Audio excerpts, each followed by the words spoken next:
Hello, and thank you once again for joining us on Crossroads. We began our show today talking with Maria Duca, who is Deputy Director for Employment and Training Resources.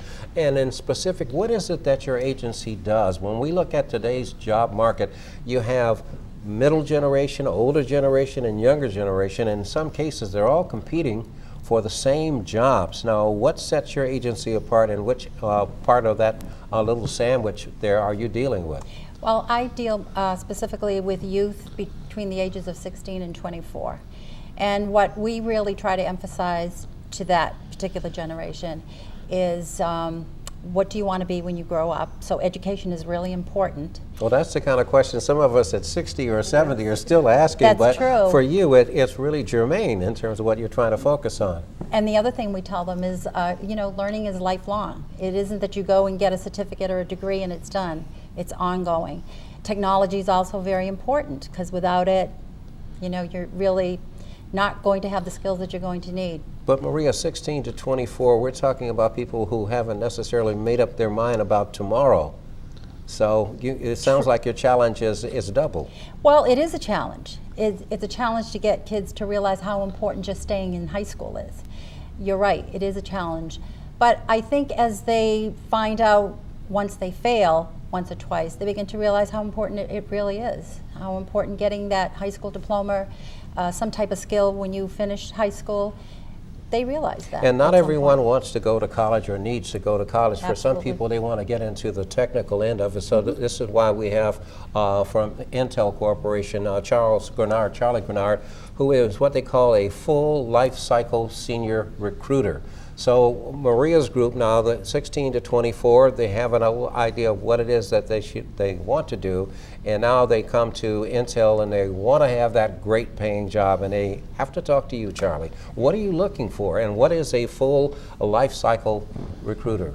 Well, two big questions. So just to talk Intel real quick, 16 to 24, we have high school internships and we have undergraduate internships.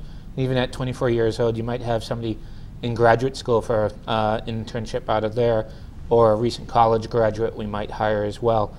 The skill set is wide and varied at Intel with over 80,000 employees. Basically, my role as a full life cycle recruiter is to go out and source these candidates. What do you mean source them? Go out and find them. Okay. Pardon me. So we find them from a variety of areas, and at our website, intel.com/jobs, we get a lot of people who applied directly for these positions. And then my role is to evaluate those candidates and potentially put those candidates in front of a hiring manager who's the decision maker to actually hire that person. So this is not like we have a computer that's geared to scan resumes and to kick out the ones that have bold and underline and all of that. You actually get a chance to, if you get lucky enough to be called for an interview, you're going to be called before a panel of people? So oftentimes how we do it is we'll do an initial phone screen. At Intel, many of the positions are technical, so usually the phone screen is, I'm going to throw out a percentage, but maybe 90% technical, maybe just a little bit behavioral. And then if you pass the technical screen, then we'll invite you in, and then you're looking at maybe 60% behavioral questions, where we're determining if you're a cultural fit, if you can fit into Intel standards, and 40% technical. See, now you just mentioned some things that I think a lot of people don't really look at. If I'm a carpenter and I know how to use a slide rule or whatever it is, and a hammer or something, I can kind of get in there. But you're looking for a psychological fit and a cultural fit. Tell us a little bit more about that. I'm hesitant to use the word psychological, but so Intel is very safety conscious. I can't remember the term exactly, but the summary is, it's the most dangerous industry in the world that's completely safe, because Intel, safety is first, and then after that is production. We have zero tolerance for safety. We think every safety incident is preventable. Okay, well, you've just mentioned a couple of things, and in life there's no such thing as safety. We all know, Sadie Burton Goss, from your position as a facilitator, consultant, and also a lifestyle coach, that the job of today is not guaranteed to be there tomorrow. So take us through a little bit of your process, and number one, being ready to be employed, Yes. and then what if the dreadful happens after you've had that job for a year, 2 or 5 years? Whoops, one day it's gone. So you've got to be ready to be re-employed. Yes. How do you fit into this process? Yes, well, my work primarily focuses on working with adults, of course, who are in their middle years. So it's mid-career, it's midlife, it's the middle. And a lot of the questions that Maria talked about in terms of adolescence, asking the questions, who am I? What am I going to do with myself? Where do I fit? We ask those questions yet again at this stage in life.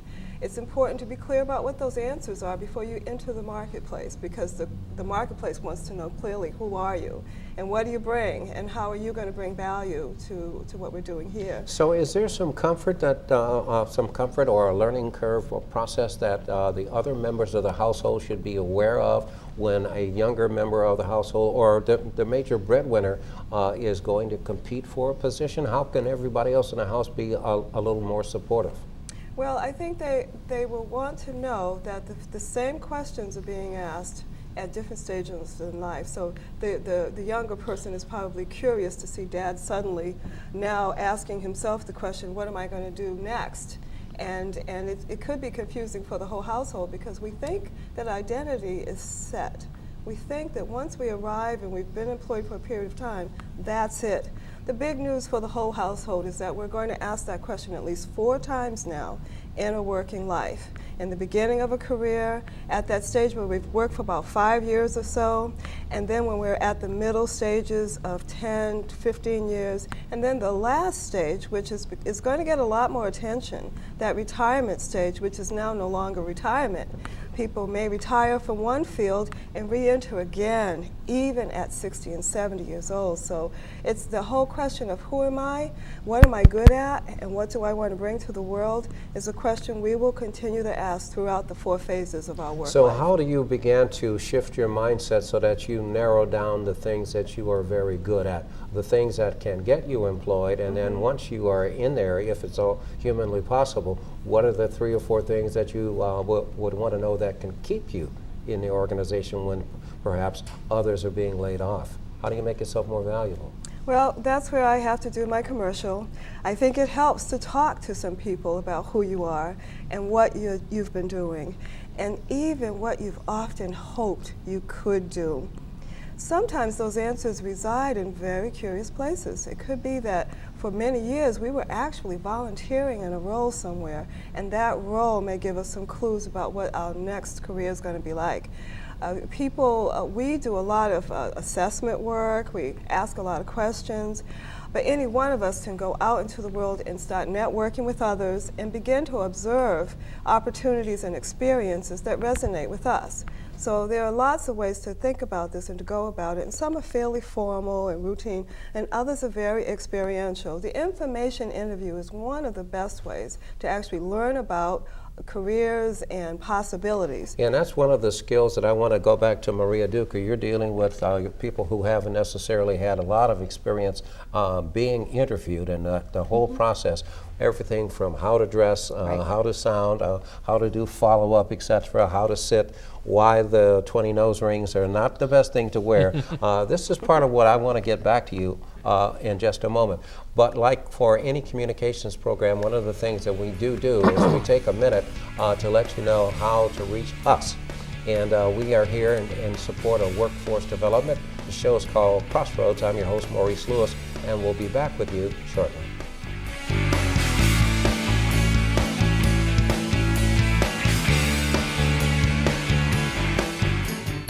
The Massachusetts One-Stop Career Centers, connecting workers and employers. For career services and resources, I can help with that.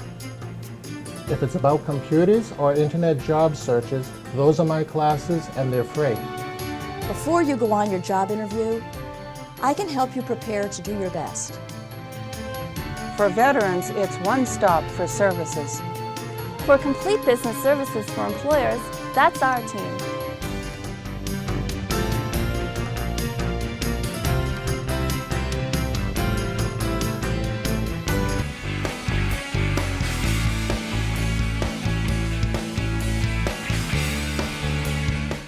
Thank you for joining us again here on Crossroads. I'm your host, Maurice Lewis. We are talking with Maria Duca, who is Deputy Director of Employment and Training Resources.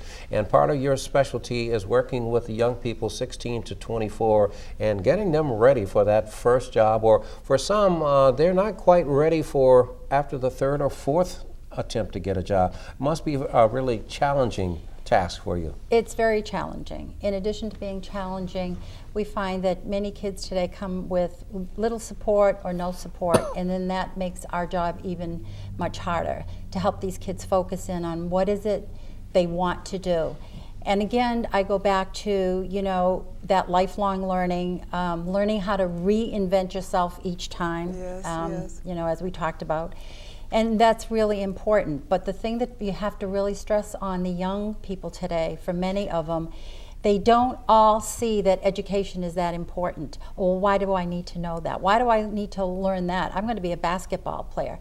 So it's trying to really get them to focus in on something. And some of the ways, the informational interviews, but for youth, what is even better is a work experience or a mentoring. Yeah, but you know, well, part of what if I understand what you guys do at the local career centers, part of it is also not everybody that walks through your door is single, without children, job ready. So it sounds like there is more that you guys offer. Talk a little bit more about what do you offer at the career centers in terms of help for people, you know, who need it. Depending on, there is an eligibility criteria for intensive services. There's two types of services in a career center. There's core services where the world could walk in and get some services. But then there's intensive services for those people, as you say, that really have either a barrier or some difficulty.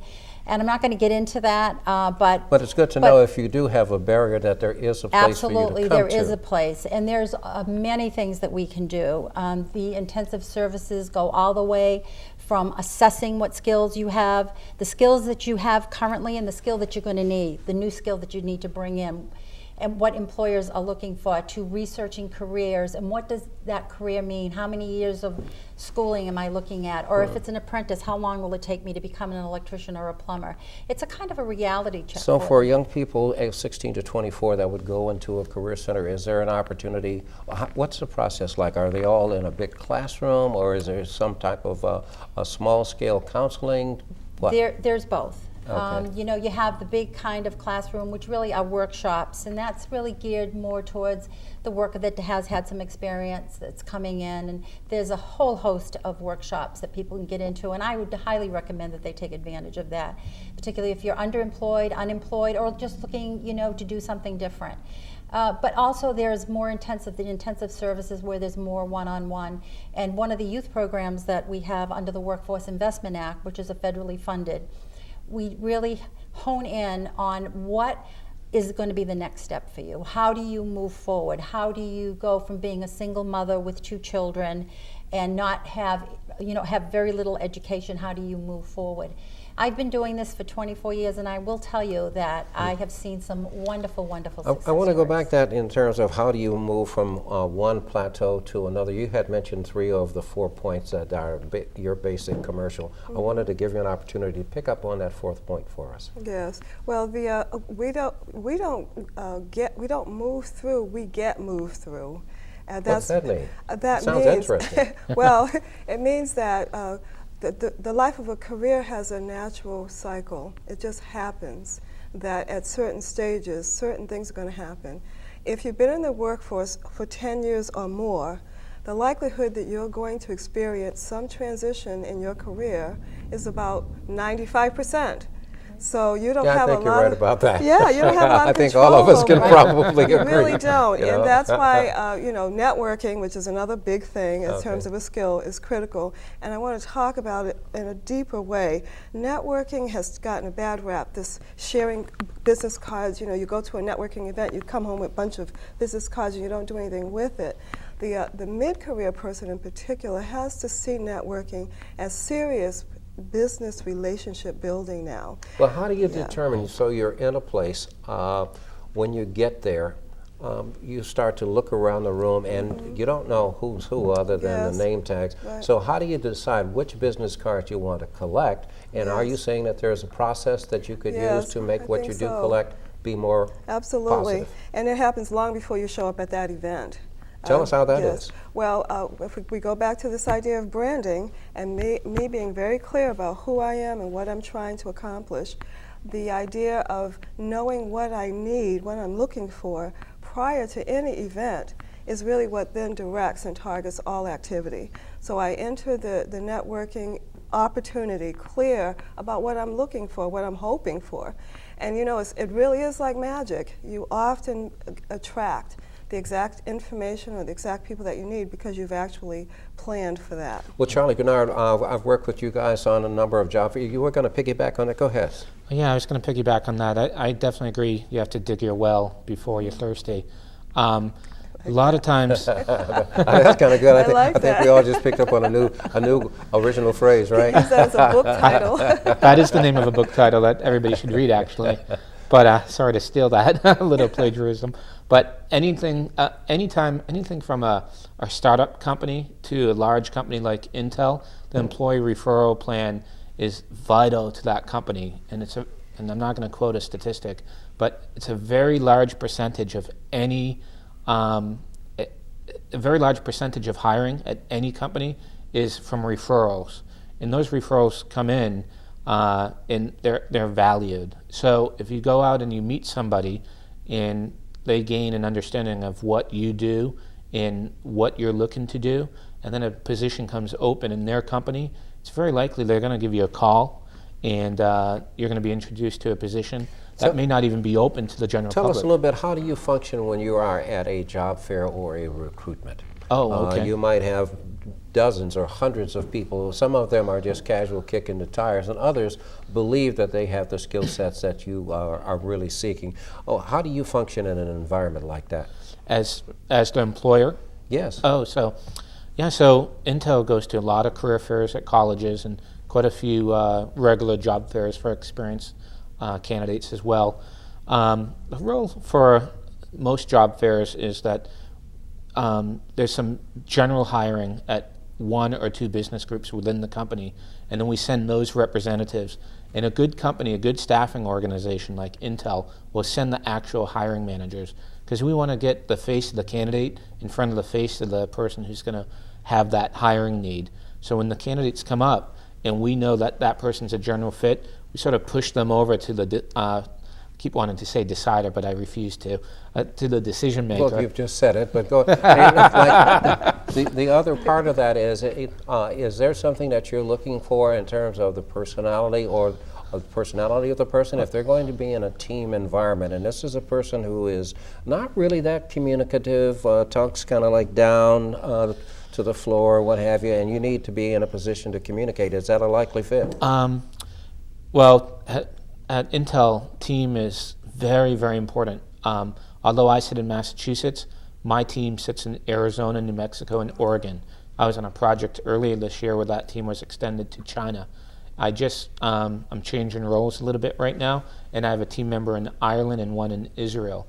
So if you're not an effective communicator at a company where a team is so highly valued, it's very difficult to be successful. So diversity means team for where you are. It does. It does. With that said, I always like to throw out the asterisk where sometimes if there's positions where if you're so skilled and I can't even think of a position like that at Intel, actually. I was thinking of a former employer. So don't go there. I'm not going to. We'll go back with Maria. I'm a troublemaker. I apologize, Maurice. Yeah, and like the whole purpose of Crossroads is to bring together all these ideas in dialogue, and for people who actually do what it is that we aspire to do. You see all shapes, sizes, and colors, and in this challenging economy, you are constantly being asked to change how you do business. Absolutely. It's part of the nature of the beast. I mean, times change. In the Career Center, unfortunately, we always say when the economy is doing well, we kind of tend to downsize. And when the economy is not doing well and people are losing their jobs, then we begin to grow because the demand is there. And you see it, and I see it, and I'm sure all of us here, see what's going on. And speaking of demand, we have these commercial pressures that are actually public service announcements, and we would like to share some information with you concerning the availability of the Career Center nearest you. We'll be back momentarily with Crossroads. The Massachusetts One-Stop Career Centers, connecting workers and employers. For career services and resources, I can help with that. If it's about computers or internet job searches, those are my classes and they're free. Before you go on your job interview, I can help you prepare to do your best. For veterans, it's one stop for services. For complete business services for employers, that's our team.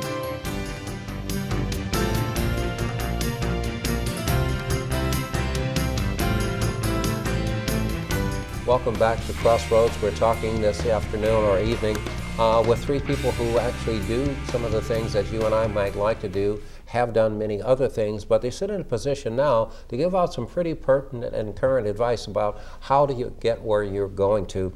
You've mentioned, Sadie Burton-Goss, as a consultant, that it's very important to utilize technology. What a novel thought in the age of technology. Yes. But you've mentioned that it's really important to use technology for what? Well, to really know what's out there and to do a lot of things that you could not do in a given day at the speed of business. I still meet people in my age group or older who are actually proud of the fact that they can't turn on a computer, get to a website, do their research for their careers. They're actually, they think that it's sort of a joke, but now it's serious. It's serious. We've got to be able to, if I'm thinking about working at Intel, I've got to go to a computer, turn it on, go to that website, start to learn about the culture and its demands, start to look at their job listings, and I can do all of that before 9 o'clock in the morning. I can find out enough about any industry or the number of jobs that might be available in a certain location before people actually open their doors for business. That's an edge. People who are not comfortable with technology and its value as a research tool, as well as staying connected with others, they have put themselves at such a disadvantage, no matter what their age, because the speed of business is now supported by this idea that in a matter of minutes, I can get my resume to you, and you can give me a response back saying that I'm in or I'm out. Well, what about if I just, have my own page on YouTube and, I put on it, I'm good on the drums. I love to party, and I can show you the secrets of piercing, or I can show you the secrets of a parent who says, no, you're not going to do that. So is there a way that you can use technology to help you get more acquainted with what your tasks are? Yes, actually, all of the self-assessments we use with our clients now are online. We don't even do paper anymore. They can actually go to a website, answer questions. They can sit in a chat room. We can do lots of work face-to-face over the computer using webcams. I'm telling you that it's unlimited now, and it will cross distance, time, experiences, age. So people who are already with this are using YouTube to actually provide people with interviews. I use YouTube to let people know that I'm a speaker and that I have a Martin Luther King talk. But I still have to use technology to get people to the YouTube site. And so it's a whole new day, and the possibilities are endless. So Maria, at the Career Centers, you try to get these young adults 16 to 24 involved in the technology, or are they pretty much technologically aware when they come into you? Many of them are. You know, it's amazing to me. They've grown up with it, so they're very comfortable with it. What they don't know, they pick up pretty quickly. But it is important for them to have those skills, and even to go beyond being able to go to a website or, you know, paste something on MyFace or YouTube. It's also, they also have to know other things about it, that, you know, the whole office suites, if that's what you want to do, is be an office manager. Right. And many of them don't have those particular skills. Or medical billing and coding, which is all done on a computer. Again, many of them can go to a website but don't have that particular skill. So really, it's kind of a mixed bag for them. I think the most important thing that what I see is that you need to be flexible and you need to be open to new ideas. Because if you're rigid, you're not going to be able to move forward to do the things that you're going to need to do. And again, it's that, you know, reinventing. As they get older, they're going to find out, you're right, they're going to have 4, 5, 6 different careers. And that's an art, reinventing yourself. It's very difficult for the average person coming into a career center, and I think you know this, Maurice. It's very difficult for them to assess their own strengths. But I'm good at everything. So, you know, and that's the attitude in some cases. And people just should understand that you may be capable of doing 2 or 3 different types of positions. So you need 2 or 3 different types of resumes and 2 or 3 different types of cover letters because you've got to throw a lot at the wall in order to get it to stick. Is that what you're finding out? Yes. Tailor the resume to the job that you're looking for. You cannot have a generic. It doesn't work. You can't just throw something out and hope it's going to stick again. So I want a job that challenges my ability. Well, is that a good cover letter? Well, you know, I think it really depends on the type of job you're looking for. I think it depends on what your skill sets are. There's numerous different kinds of cover letters that you can use, but I think what you really need to be looking at in both your resume and your cover letter is what is the objective of that employer, and then that has to be what you're trying to say. So there's an old joke that goes around where the guy is sitting across from the interviewer, Charlie, and he says, you know, like, I've decided not to give you my resume, but instead of that, I'm going to offer you my horoscope for the last 9 months so that you can see what a truly interesting person I am. Will that work with Intel? I don't think that would work with the business groups I work with. I can tell you with the technology and the cover letter, though, we do read the cover letter if you upload it to our website.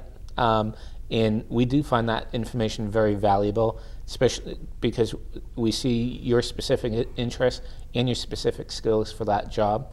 And to Sadie's point earlier, being comfortable with technology, we actually have virtual job fairs. So you go online, and I don't know if it's Net Meeting or I'm not sure what the technology is, but there's a link there. You click into it. There's a chat. We usually have a senior technical person there to discuss some of the things Intel is doing, and we have virtual job fairs. And all of our hiring is automated. Our application is automated, which is separate from your profile.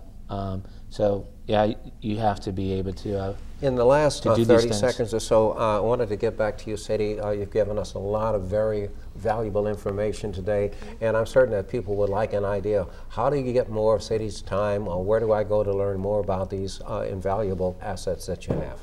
Well, my email address is callsadie, because that's what I want you to do, @gmail.com. So you can send me an email, and I answer all email. As a networking queen, I believe in responding to email.